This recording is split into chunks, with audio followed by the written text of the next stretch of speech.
Hey, what's up guys, it's Oakley, and I'm going to bridge the gap between Napoleon that I've been showing you a lot of, and now we're going to be going into Shogun. The gap is going to be existing because right here, this is going to be a sort of a more modern army, and I'm going to be facing off against it using the traditional Japanese army.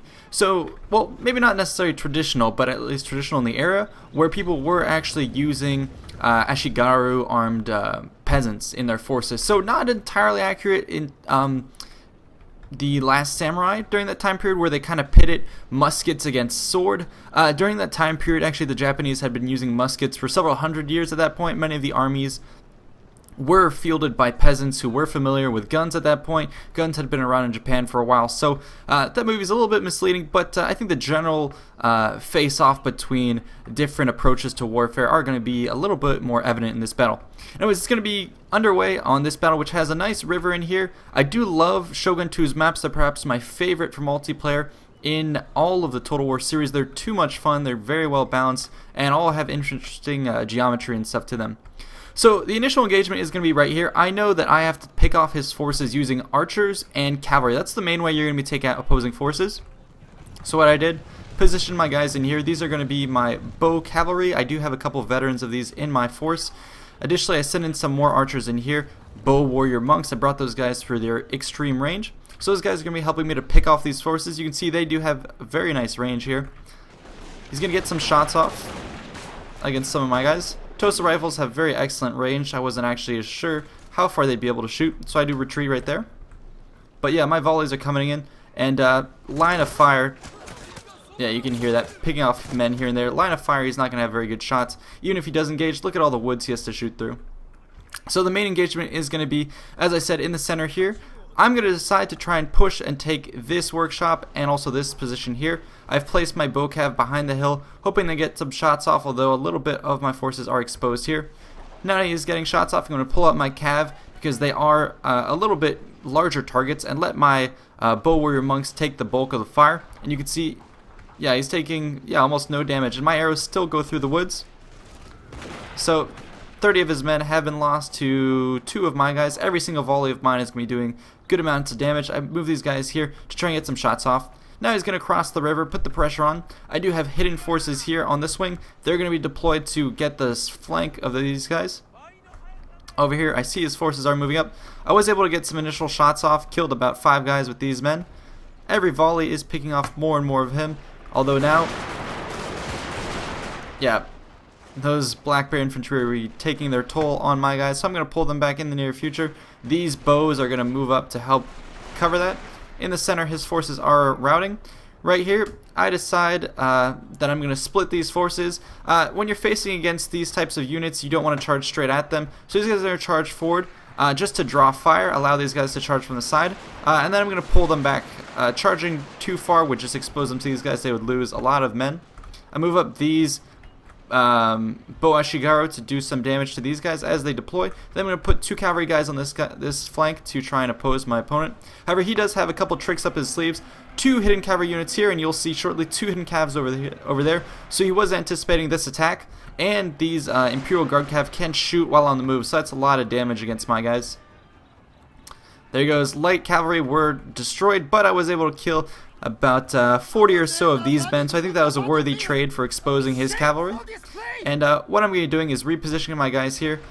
These guys are pretty well covered by this workshop. My matchlock are going to be holding up this front, and then I have more infantry back here. Over on this flank is where he basically undeployed his cavalry. I'm going to be pulling back behind this ridge, and now I spring the remainder of my forces here. Let's go ahead and watch this volley as it gets off.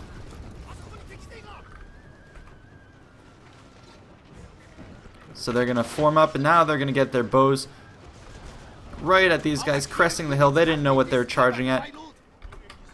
So I'm going to pull back, make sure he can't attack me. Same over here. I'm going to pull back behind the crest of the hill and then countercharge once I've got these guys.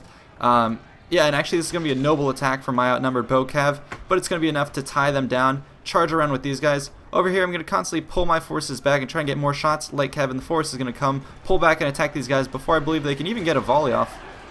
Yep, point blank shots, followed up by a charge. Those guys are done for. That's going to open up this flank. These guys are basically outclassed by my own katana cav and my No, that's just one unit killing his saber cav. So very good. The traditional forces definitely have better units, and light cav are going to come even that fight. Over on this flank, he did charge and destroy my troops who were hidden here.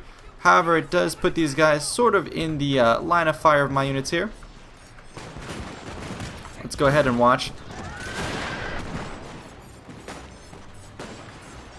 One of the cool things from Shogun 2 is they introduce a little bit better mechanics, or at least for representing this point of view. So we're going to go ahead and watch this Kev charge from point blank. Hopefully I can get some shots off here. I can't remember what happened. Oh, shit. Oh, wow. I don't know if you guys saw that animation, but, oops. Didn't mean to do that. Go ahead and play. But, yeah, one of the animations that happened there is he threw a spear at one of my guys. So I soaked up the charge, and I'm going to be coming in with my cav, moving my general around here. He's been upgraded with leadership and melee traits, so he's been moving around. Finished off this wing. The forces positioned here are not going to be doing well. Moving in my archers, matchlocks firing on them, and over here cav are going to take out his own general's bodyguard.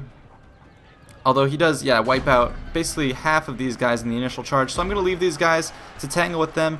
Then I'm going to send the third guys to knock out these troops. These are the last remaining forces in his line. Then I'm going to go ahead and, as you saw earlier, swarm around here. My generals are going to be coming in, cutting down these guys. And I love the skins, especially look at that, the dragon armor, I guess, they put on the horse head. That's very, very cool. Given the confusion that's going on here, I'm going to charge ahead with my infantry, lone swords to soak up the charge, followed up by katana samurai. These are the better guys. And over here, katana samurai are going to be cutting into these guys, so let's actually watch these guys on the charge, coming in here. Katanas raised. Basically cutting up these troops right there.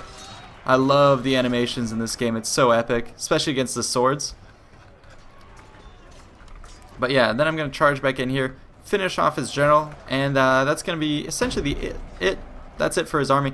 So pretty cool battle, old versus new, and I liked how my opponent hit his cav. That almost got me, but I was able to pull back on both flanks, draw them in too much. I think he would have been better off just forcing my guys back and pressing the assault in the middle, because I was just able to envelop his guys who charged out too far in advance. Anyways, that's going to be it for this battle. Hope you guys enjoyed. We're going to go ahead and end it right there. And, yeah. There'll be more of these. I'm going to keep trying to do a mix of the various Total War games, so let me know in the comments below what you guys want to see next. I do have a couple of these games I played recently in Shogun that I hope you guys will enjoy. Thanks so much. Peace out, guys.